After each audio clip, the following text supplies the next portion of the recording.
کرتی ہوں اللہ کے بابرکت نام سے جو انتہائی عالی رتبہ اور بہت جلیل القدر ہے۔ سب تعریفیں میرے رب العزت کے لیے ہیں۔ صلاۃ والسلام علیکہ یا سیدی یا رسول اللہ صلی اللہ علیہ وآلہ وسلم۔ اسکیری اردو ٹیلز کے معزز ناظرین کو السلام علیکم۔ آئی ہوپ میرے سبھی لسنرز بالکل ٹھیک ہوں گے، اور آج کی جو خوفناک کہانی ہے یہ عمران نے شیئر کی ہے سرگودا سے۔ عمران کہتے ہیں کہ سرگودا میں سردی کی جو سچویشن ہے وہ بہت زیادہ ہے، حد سے زیادہ فوگ ہونے کی وجہ سے اور سردی ہونے کی وجہ سے سرگودا کے لوگ اپنے کاموں میں اپنے کام کرنے سے سٹک ہو چکے ہیں۔ یہ ویدر ان کو کوئی کام کرنے ہی نہیں دیتا۔ میں کوئی بہت زیادہ تو اپنے کاموں میں مصروف نہیں ہوتا، لیکن مجھے پھر بھی کہیں نہ کہیں جانا ہوتا ہے۔ اسی طرح میرے ساتھ ایک خوفناک واقعہ پیش آیا۔ شدید سردی تھی اور آج سے 3-4 دن پہلے میں اپنے گھر سے باہر نکلا۔ اچانک سے اس دن فوگ بھی بہت زیادہ تھی اور مجھے یہ محسوس ہوا جیسے کوئی میری گاڑی کے ساتھ ٹکرایا ہو۔ وہ آواز اس طرح تھی کہ جیسے کوئی شخص، کوئی انسان میری گاڑی کے ساتھ ٹکرا گیا ہو۔ میں نے فوراً گاڑی سے اتر کر دیکھا، حتیٰ کہ میری امی نے مجھے منع کیا ہوا ہے کہ جب بھی ایسے سنسان راستوں میں تمہیں کچھ محسوس ہو کہ کوئی تمہارے ساتھ ٹکرا گیا ہے تو آگے اتر کر مت دیکھنا، کچھ بھی ہو سکتا ہے۔ لیکن میں نے اس چیز کو اگنور کر دیا اور میں دیکھنے لگا۔ جیسے ہی میں دیکھنے کے لیے باہر نکلا تو آگے میری گاڑی کے بالکل نیچے ایک لڑکی تھی، چھوٹے سے قد کی لڑکی، یعنی وہ 4 فٹ کی ہوگی۔ وہ بالکل وائٹ کپڑوں میں تھی اور اتنی شدید سردی میں اس کے پاس کوئی دوپٹہ نہیں تھا، بال کھلے ہوئے تھے۔ مجھے یہ تھا کہ میں اس کو ہاتھ لگاؤں گا تو شاید کوئی پرابلم نہ ہو جائے، کوئی کیس نہ ہو جائے مجھ پہ، شاید یہ مر گئی ہو۔ ایک دم تو میں بالکل ہی سیلفش ہو گیا اور یہ سوچنے لگا کہ یہاں سے بھاگ جاؤں۔ لیکن پھر مجھے بات یاد آئی کہ اس طرح نہیں کرنا چاہیے، شاید یہ لڑکی زندہ ہو۔ میں نے اس لڑکی کو ہلایا جلایا اور دیکھا اس کی سانس چل رہے تھے، اور میں نے کہا بہن تم کون ہو اور اچانک سے میری گاڑی کے آگے کیسے آ گئی؟ اس لڑکی نے آنکھیں کھولی، اور جیسے اس نے آنکھیں کھولی اس کی آنکھیں بہت خوفناک اور سرخ لال تھیں۔ یہ منظر دیکھ کر میں خوف زدہ ہو گیا اور وہاں سے بھاگنے لگا۔ گاڑی میں آ کے بیٹھا اور مجھے محسوس ہوا کہ جیسے میری گاڑی کے اندر کوئی ہے۔ میں نے پیچھے سے دیکھا تو پیچھے کچھ نہیں تھا۔ اللہ کا نام لیتے ہوئے وہاں سے بیک ہوا گاڑی کو لے کر اور اپنے گھر کی طرف چلا گیا۔ اس ٹائم میں بالکل قبرستان کے سامنے سنسان راستے پہ تھا۔ بہت بڑا قبرستان ہے یہ سرگودا کا۔ میں بیک جانے لگا تو اچانک سے مجھے لگا میری گاڑی کو کسی نے پکڑ لیا ہے۔ میں نے پھر بھی آیت الکرسی پڑھی اور پڑھتے ہوئے آگے کی طرف نکل گیا۔ جیسے ہی آگے کی طرف گیا تو یہ واضح طور پر محسوس ہو رہا تھا کہ جیسے کوئی میرے گلے کو دبا رہا ہو۔ میرا گلا کچھ تیزی سے پکڑ رہا تھا، میری آنکھوں میں ایسے لگتا تھا کہ جیسے کوئی انگلیاں مار رہا ہو۔ مجھے بہت تکلیف ہو رہی تھی۔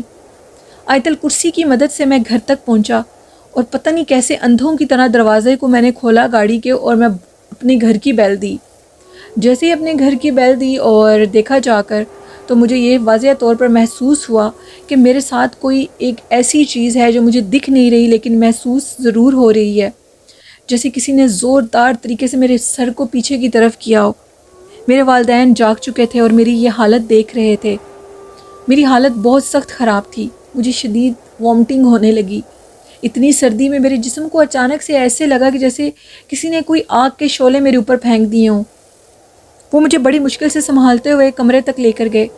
آپ لوگوں کو یہ پتہ ہے کہ میں اکلوتا بیٹا ہوں اپنے والدین کا، میرے اور کوئی بہن بھائی نہیں ہے۔ ہاں میرے کزن میرے گھر کے ساتھ ہی رہتے ہیں۔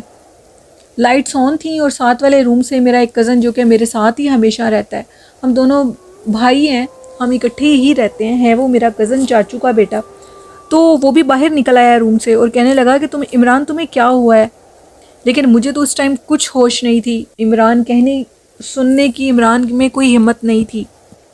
مجھے میرے بیڈ پہ لٹایا گیا اور میرے اوپر بلینکٹ کر دیا۔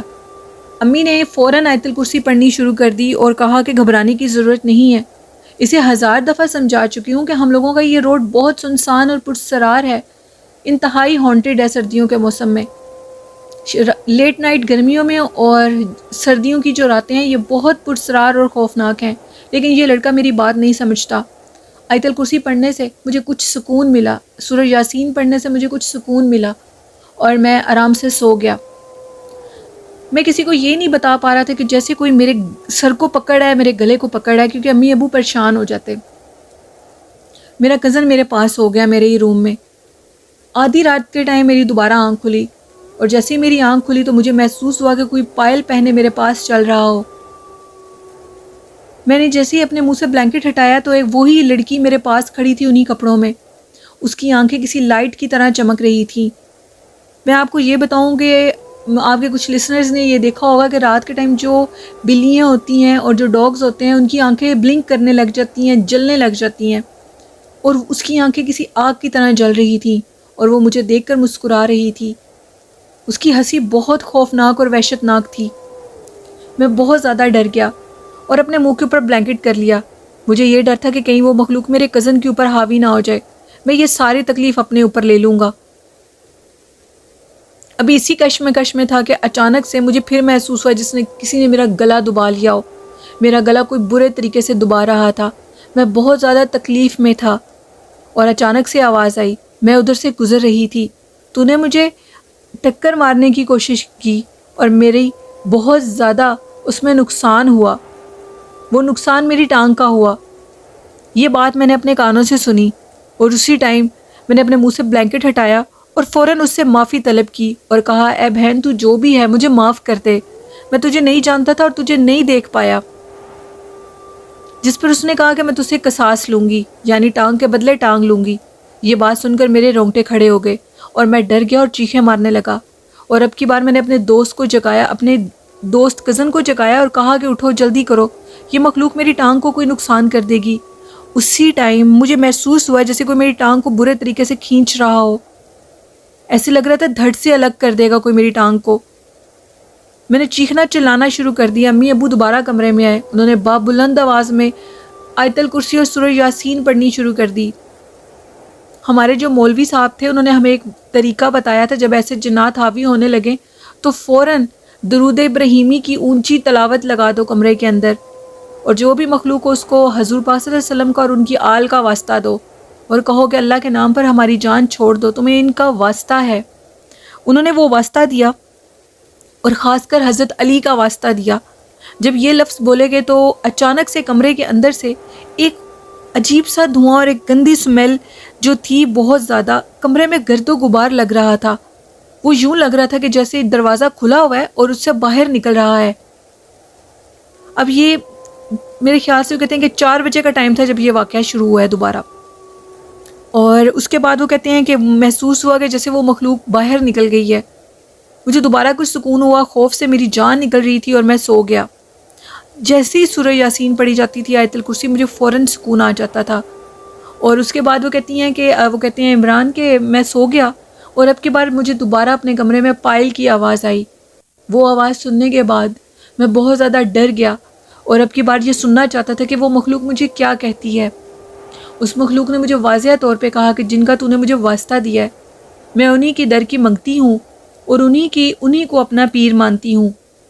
میں نے تجھے معاف کر دیا ہے، لیکن اب ہمیشہ یاد رکھنا، کبھی بھی سردیوں کے اس موسم میں جب بہت زیادہ دھند ہو تو دیکھ کر اس روڈ سے گاڑی چلانا۔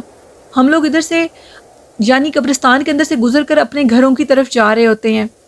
یہ بات سن کر میرے رونگٹے کھڑے ہو گئے اور میں پسینے سے شرابور تھا، گرمی سے میری بری حالت تھی اور میرے پیٹ میں شدید درد تھا۔ ان لفظوں سے میں بہت زیادہ ڈر گیا، اور پھر میں نے اللہ کا شکر بھی ادا کیا کہ اس مخلوق نے میری جان چھوڑ دی ہے، اور پھر اس کے بعد میں سو گیا۔ خواب میں نے دیکھا کہ وہ خوفناک مخلوق قبرستان سے نکلی ہے، اور ادھر سے نکل کے وہ بالکل میری گاڑی کے آگے تھی، اور فوگ کی وجہ سے میں اسے دیکھ نہیں سکا۔ یہ ایک سٹوری تھی عمران کی جو کہ انہوں نے سرگودا سے شیئر کی۔ بہت شکریہ عمران اپنی سٹوری شیئر کرنے کے لیے۔ تو لسنرز، یہ جس طرح سردی کا موسم ہے، اس میں لیٹ نائٹ بالکل بھی گھر سے باہر نہ نکلیں، کیونکہ ایسی مخلوقات ہوتی ہیں اور وہ ہمیں نظر نہیں آتی۔ ایک اور شارٹ سا واقعہ ہے، یہ رمیسا نے شیئر کیا فیصل آباد سے۔ رمیسا کہتی ہیں کہ ہم لوگوں کے گھر میں اچانک سے ایک بلی کی بولنے کی آواز آنے لگی۔ آواز بہت شدید تھی اور سب ادھر ادھر سے دیکھ رہے تھے، لیکن کسی کو کچھ نظر نہیں آ رہا تھا۔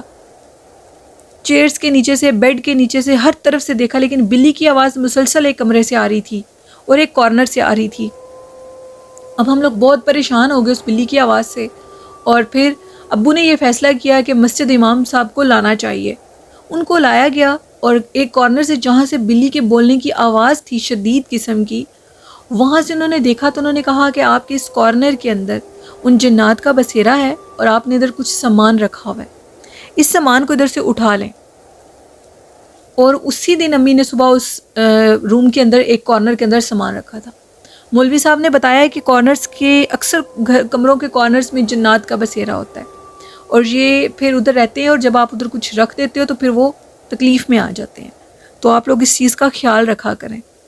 پھر ہم ایسے کہتی ہیں کہ ہم نے ادھر سے سامان ہٹا دیا اور کچھ دیر کے بعد وہ بلی کی آواز بند ہو گئی، یعنی وہ جنات کی آواز تھی۔ یہ تھی آج کی خوفناک کہانی ہے لسنرز۔ میرے لسنرز کو کیسی یہ تھی آج کی کہانی ہے لسنرز۔ اپنا فیڈ بیک مجھے ضرور دیا کریں، اور آخر میں کہنا چاہوں گی کہ حضور نبی کریم صلی اللہ علیہ وآلہ وسلم پر درود و سلام پڑھیں، نماز پڑھیں، طہارت کی حالت میں رہیں اور قرآن پاک پڑھیں، والدین جیسی خوبصورت نعمت کی قدر کریں اور ان سے محبت کریں۔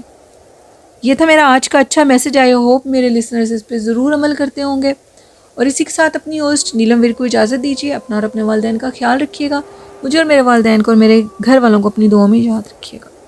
اللہ حافظ۔